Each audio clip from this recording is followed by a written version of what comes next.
সুপ্রিয় খামারি ভাই বোনেরা, আশা করি আপনারা ভালো আছেন।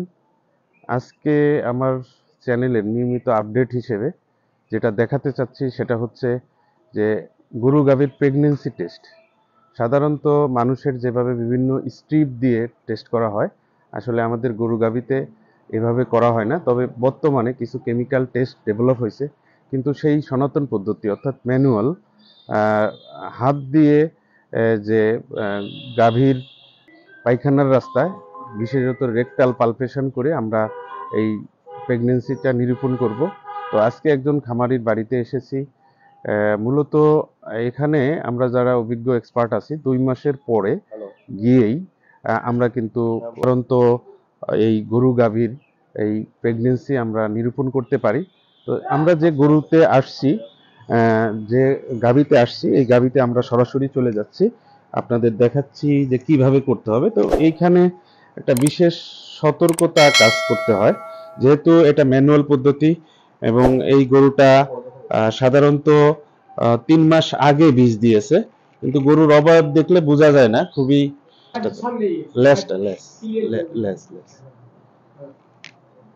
তো আমরা এই প্রেগন্যান্সি টেস্ট করতে গিয়ে কতগুলো পূর্ব সতর্কতা অবলম্বন করতে হয়। যেহেতু এটা রেকটাল পালপেশন বা পায়খানার রাস্তায় হাত দিয়ে তার নিচে অবস্থিত জরায়ুতে বাচ্চাকে আমরা ডিটেকশন করব, এবং এই ক্ষেত্রে অবশ্যই আমরা একটা লম্বা গ্লাভস পরবো, এবং এই গ্লাভসে সাধারণত লুব্রিক্যান্ট, বিশেষত বিভিন্ন রকমের আমাদের সোপ দিয়ে, বিশেষত সাবান দিয়ে আমরা একটু লুব্রিকেট করে নিতে পারি, আবার তেল দিয়েও করে নিতে পারি। আর এই ক্ষেত্রে আরেকটা বিষয় লক্ষণীয় যে আমরা যখন হাত দিব তখন অবশ্যই নিচের এই বাচ্চা থাকুক অথবা না থাকুক, সফটলি আমাদের হ্যান্ডেল করতে হবে। পাশাপাশি প্রথমত আমাদের এই গোবরটাকে, পায়খানার রাস্তায় যেহেতু অনেক গোবর আসতে পারে, আমরা শুরু করছি দর্শক শ্রোতা, গোবর আসতে পারে, তো একটা আস্তে আস্তে গরুকে কন্ট্রোল করে সময় নিয়ে এই কাজটা করতে হবে, এবং এটাতে কোনো তাড়াহুড়া করা যাবে না।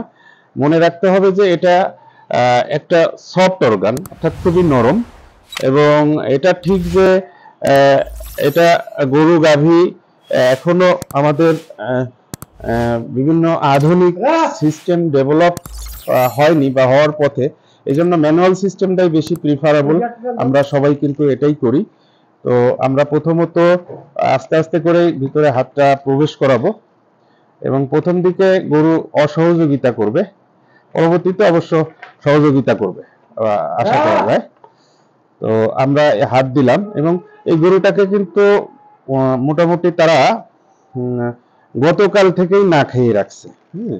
গতকাল থেকেই না খেয়ে রাখছে। আমরা খুব ভোরের দিকে আসছি এবং এসে ভিতরে হাত দিচ্ছি।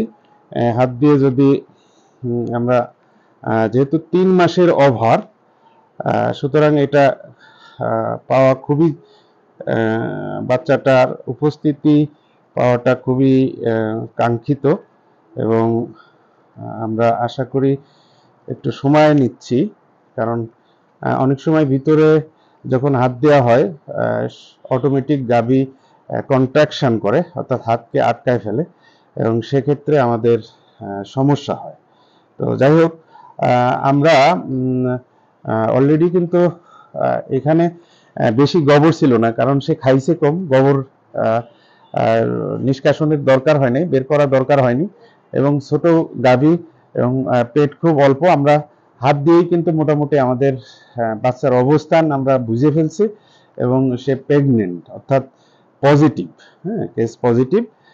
এবং এই ক্ষেত্রে আমরা যেটা অবশ্যই আমাদের লুব্রিকেন্ট দিয়ে আলতো করে ভিতরে হাত দিতে হবে, এবং নিচের জরায়ুর মধ্যে বাচ্চার অবস্থান নিশ্চিত করতে হবে। তো এই হচ্ছে বিষয়।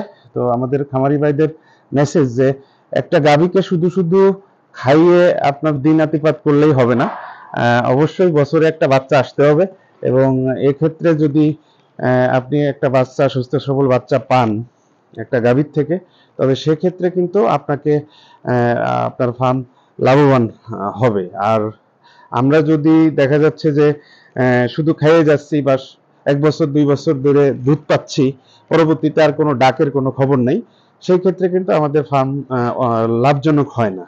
তো কাজেই একটা গরুকে উম, বছরে ডাকে আনতে গেলে তার পরিমিত যে খাবার, বিশেষত সবুজ ঘাস, খড় এবং দানাদার খাবার এটা যেমন থাকতে হবে, পাশাপাশি সাপ্লিমেন্ট হিসেবে ক্যালসিয়াম, কিছু ভিটামিন এগুলো খাওয়ায় রাখলে তার ঘাটতি থাকে না।